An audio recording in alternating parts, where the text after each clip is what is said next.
Bonsoir, merci Julie Chaud de nous recevoir ce soir au Café de Paris, où tu organises tous les mois les projos de Greta.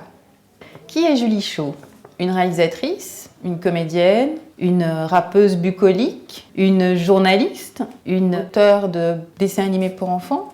Effectivement, je suis d'une part scénariste, autant pour mes projets personnels que pour là en ce moment pour la série animée Choupi. Donc j'écris des épisodes. J'ai aussi écrit des articles, des textes de presse pour des artistes, des musiciens.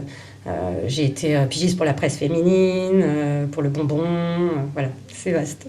J'ai réalisé aussi pas mal de courts-métrages indépendants, de clips. Et aussi un documentaire sur un artiste. Pourquoi as-tu eu envie de défendre le court-métrage? Est-ce que c'était juste un passage obligé avant le long? Alors à l'origine, le court-métrage, je méprisais cet art. En fait, je le considérais comme un art mineur. Mais c'est vrai, qui se contentait d'une vague exposition, d'un twist final. Enfin, j'étais complètement à côté de la plaque, puisque j'ai appris à aimer cet art peu à peu, notamment parce que j'en ai fait, et puis parce que j'ai appris à l'apprécier chez les autres.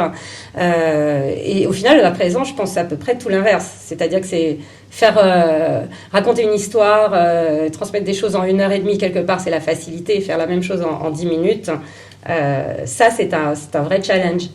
Il y a autant de soirées de court-métrage à Paris que de jours dans l'année. Qu'est-ce qui te distingue? Alors, tout d'abord, les thèmes. C'est-à-dire, je conçois ça comme une exposition, avec un fil conducteur. Et secondo, je conçois ça comme un show. J'essaye d'amener les réalisateurs à s'exprimer sur des points sur lesquels ils n'ont pas l'habitude de s'exprimer, tant sur leur art que sur eux-mêmes. Et puis tout ça dans une ambiance particulière que je définirais comme décomplexée et fun. Comment tu fais ta sélection de courts-métrages? Je m'intéresse, quand un réalisateur m'intéresse, je cherche tout ce qu'il a fait. Donc j'en vois tellement que souvent j'ai pas besoin, j'ai rarement, très très rarement besoin de faire un appel. Après, les gens m'en envoient spontanément et je les regarde tous quand même. Et je réponds en général, mais il ne faut pas s'inquiéter parce que des fois je réponds au bout d'un an et demi, quand j'ai un thème qui se présente en face. Parce que l'ancienneté du film n'est pas un critère pour moi.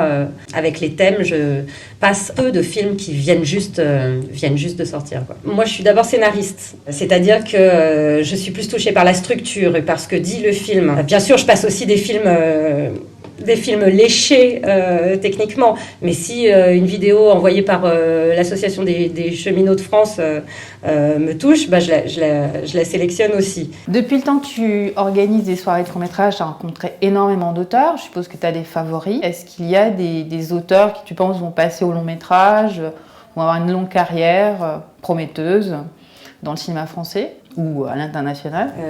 Bertrand Lagnès, Guillaume Leville, Jean-Marie Villeneuve, Mathieu Moerlen, Liam Engel, et puis il y en a beaucoup, il y en a d'autres, Fabrice Mathieu, Thibaut Pinsard, il y en a pas mal, hein. Sauf qu'ils font des choses complètement différentes. Il y en a qui font j'oubliais Fred Bayer-Azem, qui est déjà exposé dans les musées d'ailleurs.